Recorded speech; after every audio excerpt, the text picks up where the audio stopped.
Hello, welcome to science classes once again. Today is our fourth lecture of cell class 11th. So start now.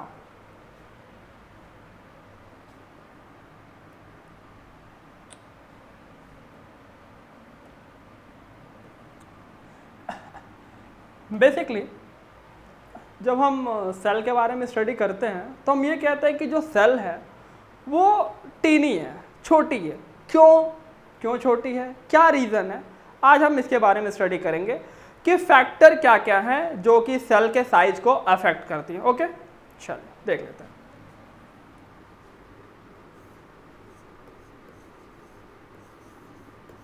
Factor of cell size. चलिए, तो basically तीन factor है। पहला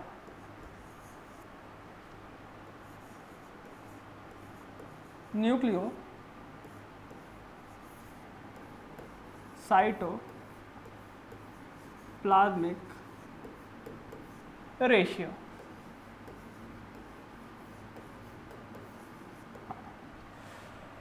ये हमारा first factor है जो कि हमारे सेल के साइज को अफेक्ट करती है कि मतलब इसीलिए मतलब ये जो तीन हमारे रीजन है जिससे हमें ये क्लियर हो जाएगा कि आखिर जो सेल की साइज है वो टीनी क्यों होती है, क्यों वो माइक्रोस्कोपिक होती है। चल, पहला लिखा है न्यूक्लियस और साइटोप्लाज्मिक का रेशियो। कहने का मतलब ये है जैसे हमारा एक मैग्नेट होता है, मान लीजिए हमने एक मैग्नेट लिया है, बार मैग्नेट ले लिया है नॉर्थ पोल साउथ पोल। चलिए, बेसिकली इस मैग्नेट की कुछ ना कुछ मैग्नेटिक फील्ड होगी। चलिए, मान लीजिए हमने एक नेल लिया है कील जैसे, मान लीजिए हमने एक नेल यहाँ रखा है। अगर ये इसके रेंज में आती है, अगर इसके मैग्नेटिक फील्ड के रेंज में अगर ये नेल आ जाती है तो उसे ये क्या करेगा, इसे ये कैच कर लेगा। ठीक है, अगर हमने नेल यहाँ प्लेस की है तो भी क्या होगा, ये इसे कैच कर लेगा। अगर हम नेल यहाँ प्लेस करते हैं तो भी कैच कर लेगा। बट अगर हम इस नेल को ले जाके, ये जो आयरन की हमारी नेल है, अगर हम इसे ले आके यहाँ रख दे तो क्या ये कैच कर पाएगा? तो आंसर है नहीं। क्यों? क्योंकि इसकी कुछ ना कुछ पर्टिकुलर एरिया है, ये इतने ही दूर में हमारा काम करेगी। ठीक ऐसे ही जो हमारी सेल है, अगर हमारी जो सेल की साइज है अगर वो बहुत ज़्यादा बड़ी है और हमारा जो न्यूक्लियस है बहुत ज़्यादा छोटा है तो ये पूरे सेल की मेटाबॉलिक एक्टिविटीज़ को कंट्रोल नहीं कर पाएगा। ठीक है, या फिर न्यूक्लियस बहुत ज़्यादा बड़ा हो जाता है और हमारा साइटोप्लाज्म छोटा हो जाता है तो भी ये जो इनके अंदर मेटाबॉलिक एक्टिविटीज़ होंगी वो भी अच्छे से नहीं होंगी। ठीक है, तो यही ज़रूरी है कि जो पहला हमारा फैक्टर है कि न्यूक्लियस और साइटोप्लाज्मिक का जो रेशियो है वो मेंटेन होना चाहिए, हमेशा मेंटेन होना चाहिए। ठीक है, मतलब जितनी बड़ी सेल की साइज होनी चाहिए उसी के हिसाब से हमारा न्यूक्लियस भी अरेंज होना चाहिए। ठीक है, ये हमारा फर्स्ट फैक्टर था। चलिए सेकंड फैक्टर देख लेते हैं।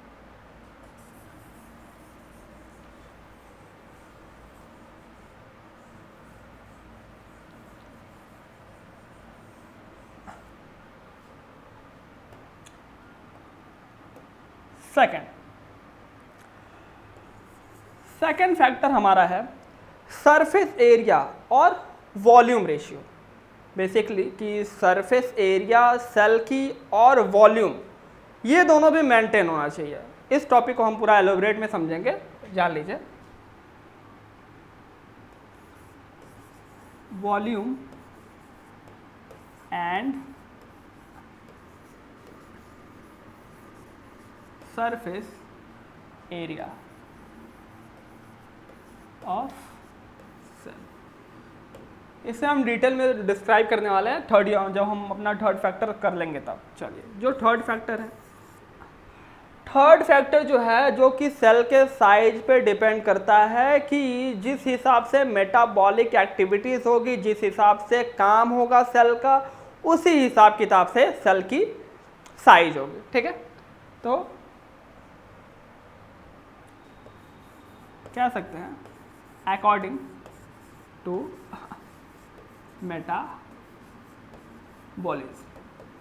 चलिए, ये बेसिकली हमारे तीन फैक्टर है। ठीक है, पहला न्यूक्लियस साइटोप्लाज्मिक रेशियो, तीसरा volume and surface area of the cell का रेशियो, एरिया ऑफ रेशियो, ठीक है, और अकॉर्डिंग टू मेटाबॉलिज्म रेशियो।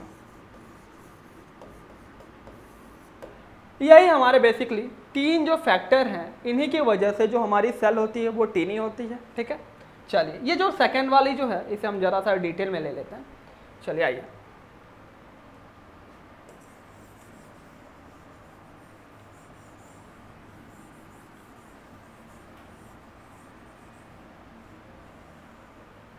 चलिए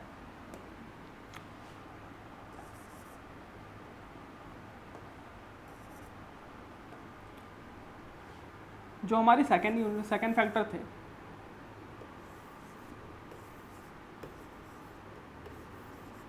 सरफेस एरिया एंड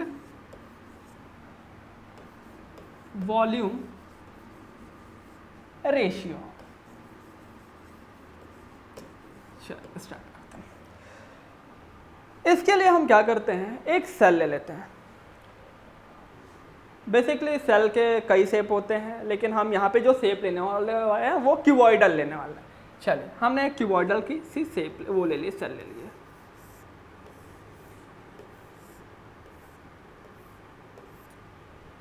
ठीक है, ये हमारी एक सेल है।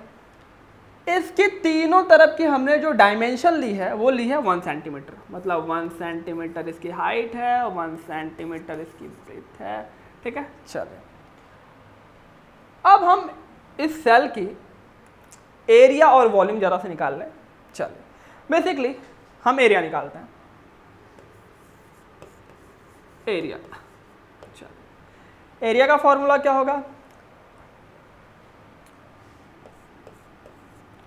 Length into breadth into 6 sides. हमने हर तरफ से 1 1 लिया है। चलिए वैल्यू को पुट कर देते हैं। तो लेंथ कितनी थी 1 सेंटीमीटर, मल्टीप्लाई बाय ब्रेथ कितनी थी 1 सेंटीमीटर, और मल्टीप्लाई बाय 6 साइडेड कितना हो गया 6 × 6 और 6 × 6, मतलब 6 सेंटीमीटर स्क्वायर, ठीक है। चलिए अब हम इसी सेल की वॉल्यूम ले लेते हैं।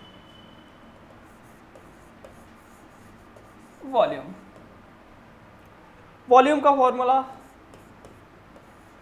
Length into breadth into height. Value put कर देते हैं। हमने 1 सेंटीमीटर लिया है, तो 1 multiply by 1 multiply by 1, answer हमारा क्या आ जाएगा 1 सेंटीमीटर क्यूब। मतलब अगर हम रेशियो लें तो इसका रेशियो क्या निकल रहा है, इसका जो हमारा रेशियो निकल रहा है दोनों का, ये रहा हमारा एरिया और ये रहा हमारा वॉल्यूम। मतलब 6 सेंटीमीटर स्क्वायर रेशियो, सॉरी एक मिनट, 6 सेंटीमीटर स्क्वायर पर क्यूब, 1 सेंटीमीटर क्यूब। 1 सेंटीमीटर का मतलब ये हो पर क्यूब हो जाएगा, इसका जो रेशियो होगा, ठीक है, एरिया का और वॉल्यूम का, मतलब 6 सेंटीमीटर रेशियो 1 सेंटीमीटर क्यूब, ठीक है।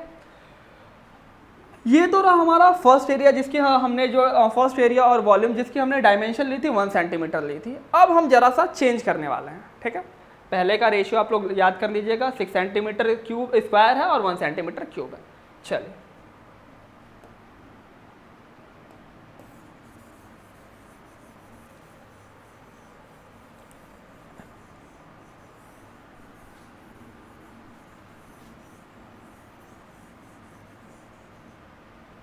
बेसिकली यहाँ पे हम क्या करने वाले हैं, हल्का सा डायमेंशन में बदलाव करने वाले हैं।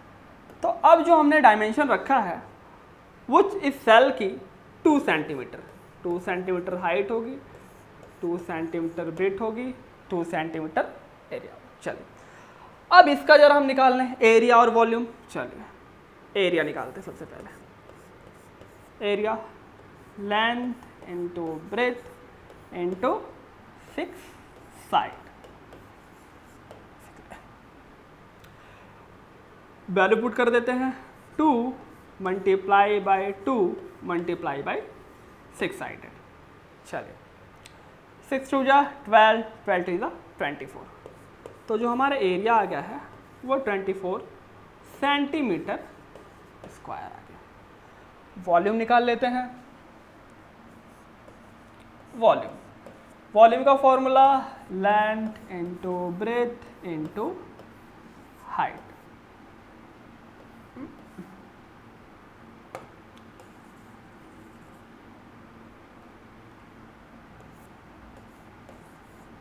चलिए वैल्यू पुट कर दें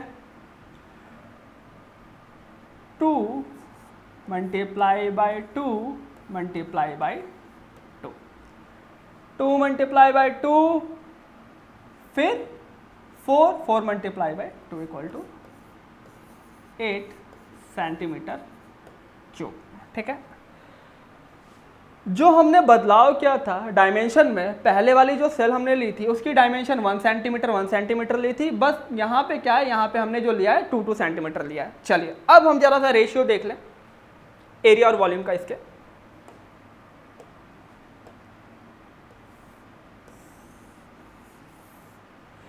एरिया कितना है, एरिया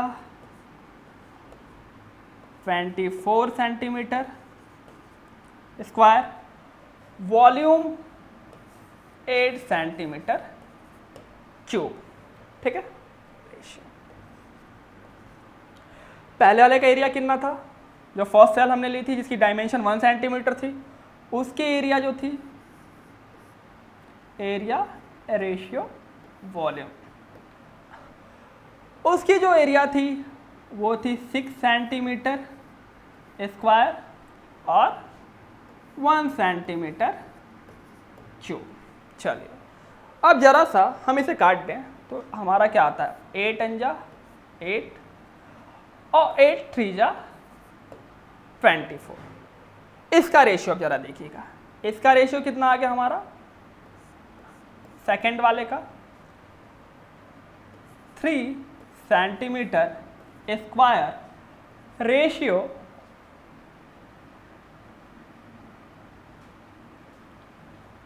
1 सेंटीमीटर पर क्यूब। ठीक है, अब देखिएगा, मतलब ये है कि जब हमने सेकंड वाले सेल की एरिया, सरफेस एरिया को इंक्रीज किया तो वॉल्यूम अपने आप कम हो गया। यही रीजन है कि जो हमारी सेल की साइज होती है वो टेनी होती है। ठीक है, बिकॉज अगर हम सरफेस एरिया इंक्रीज करेंगे तो हमारा वॉल्यूम डिक्रीज हो जाएगा। बस पर्टिकुलरली यही कारण है कि सरफेस एरिया अगर इंक्रीज होगा वॉल्यूम का रेशियो डिक्रीज हो जाएगा। यही रीजन है कि जो सेल होती है उसकी सरफेस एरिया छोटी होती है और वॉल्यूम। क्लियर है? तो यही हमारे आज की जो टॉपिक थी वो कवर हो जाती है। 3 फैक्टर थे। पहला फैक्टर था कि साइटोप्लाज्म और न्यूक्लियस का जो रेशियो होना चाहिए वो मेंटेन होना चाहिए। ये नहीं कि हाँ रेशियो बहुत ज़्यादा न्यूक्लियस का बड़ा हो साइटोप्लाज्म का छोटा हो जाए, साइटोप्लाज्म का बड़ा हो न्यूक्लियस का छोटा हो जाए। दूसरा, सरफेस एरिया और वॉल्यूम का रेशियो। एग्जांपल से आपको पूरा क्लियर हो ही गया होगा कि पहले डायमेंशन में हमने एरिया 1 सेंटीमीटर दिया था तो भी हमारा पर क्यूब ही आया था 1 सेंटीमीटर पर क्यूब, और यहाँ पे हमने एरिया बढ़ा दिया तो एरिया तो वो कम ऑलवेज, एरिया तो ज़्यादा हुआ लेकिन वॉल्यूम हमारा उतना का उतना ही रह गया। ठीक है, तो सरफेस एरिया और वॉल्यूम का रेशियो मेंटेन होना चाहिए। और तीसरी, सेल की क्या मेटाबॉलिक एक्टिविटी है, क्या वर्क है, उसके भी हिसाब से सेल अपनी साइज को कैरी करती है, मतलब उसके जो फैक्टर हैं उससे अफेक्ट करते हैं। Thank you.